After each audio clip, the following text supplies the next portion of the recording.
अब चूंकि हम देख रहे हैं कि ये जो पूरी प्रॉब्लम है और बाजार में हम थोड़ी सी जो उतार चढ़ाव देख रहे हैं, थोड़ी जो घबराहट देख रहे हैं, ये पूरी तरह से इम्पोर्टेड है।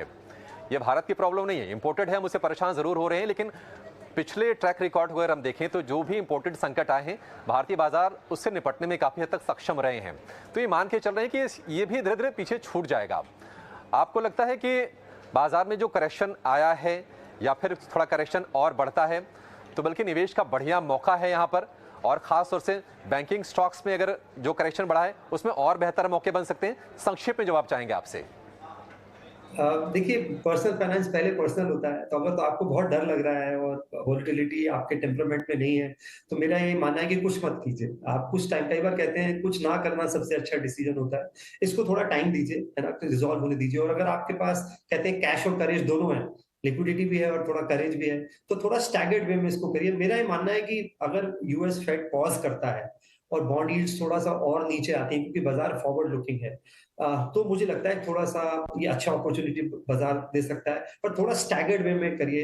ये सोच के कि यही बॉटम है, और और प्रेडिक्शन लेवल पे मत जाइए। अच्छे बिज़नेसेस जो अच्छे वैल्यूएशंस पे आपको मिल रहे हैं, जहाँ वैल्यूएशन मल्टीपल बहुत कम हुआ है, वहाँ पे आप ग्रेजुअली धीरे-धीरे निवेश करिए। थोड़ा-सा स्टैगर्ड अप्रोच रखेंगे तो अच्छा है। मुझे इंडिया की ग्रोथ स्टोरी में कोई कंसर्न नहीं दिखता है। हमारा GST collection, bank credit growth 15% आया है फरवरी के महीने में। आप जो भी मैक्रो इकोनॉमिक और हाई फ्रीक्वेंसी इंडिकेटर्स देखेंगे, भारत की इकोनॉमी का बेहतर कर रही है। थोड़ा-सा सॉफ्टनेस है कुछ पॉकेट्स में, जैसे रूरल में, बट ओवरऑल मुझे लगता है रिलेटिव आउट परफॉर्मेंस है, तो सूनर और लेटर वो मार्केट्स में भी रिफ्लेक्ट करेगा।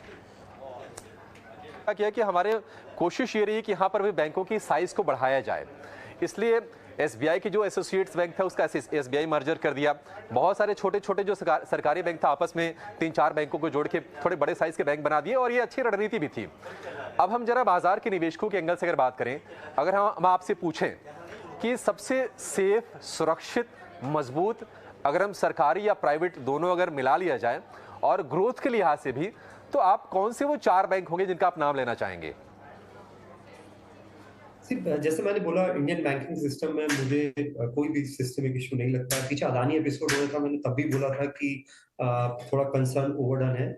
But investing point of view से अगर मुझे शेयर खरीदना हो, तो मैं अभी भी प्राइवेट सेक्टर बैंक जो टॉप 3-4 है वो प्रेफर करूंगा। आप देखिए, ये जो जब ब्याज बढ़ती है, तो जो आपका डिपॉजिट बेस होता है, लायबिलिटी साइड बोलते हैं इसे हम, वो डिफरेंशिएट करता है आपको। तो जिसमें भी कासा रेशियो ज्यादा है, जिसका भी रिटेल डिपॉजिट बेस ज्यादा है, उनको कॉस्ट ऑफ फंड्स भी लो रहता है, और बुक ग्रैन्युलर होने के आने में कोई रिस्क भी नहीं आता है जब भी कोई भी क्राइसिस मार्केट में आता है। तो मुझे लगता है आईसीआईसीआई बैंक, आप देखिए, उनका बेस्ट एवर Q3 रहा है। एनपीए बहुत अच्छा टर्न अराउंड हुआ है पिछले 3-4 साल में। रिटेल लोन बुक लगभग 70% हो गई है। बहुत टाइम बाद मैंने उनके रिटर्न रेशियोज इतने अच्छे देखे हैं। क्रेडिट कॉस्ट कंटेन्ड है। एचडीएफसी बैंक भी मुझे लगता है अभी पिछले, हालांकि 3 साल में थोड़ा सा परफॉर्मेंस सबड्यूड है, बट एक बार ये मर्जर हो जाता है तो वो ओवरहैंग हट जाएगा। कुछ एक्सिस बैंक भी अच्छा लगता है। सरकारी बैंकों में मुझे लगता है एसबीआई सबसे सॉलिड है। करीबन करीबन एक बुक वैल्यू के आसपास है।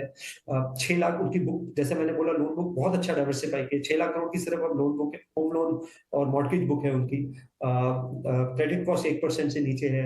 जो स्लिपेज है, रिस्ट्रक्चर्ड है बुक है, वो एकदम कंटेन्ड हो रखी है। और सबसे बड़ी बात आप बैंक्स में देखेंगे, हमारे यहाँ जो प्रोविजनिंग हम बोलते हैं, वो लगभग 75-80% हो रखी है। तो अगर कल को कोई फ्यूचर थोड़ा बहुत एसेट क्वालिटी में कंसर्न आता है, तो वो भी एक तरीके से कुशन्ड है। तो ये 3-4 बैंक्स आप दे सकते हैं। थोड़ा-सा अगर आपको रिस्क ज़्यादा लेना है और आपका रिस्क एपेटाइट ज़्यादा है, तो अच्छे कुछ मिड टियर 2 प्राइवेट बैंक्स भी देख सकते हैं, जैसे फेडरल बैंक है, आईडीएफसी फर्स्ट।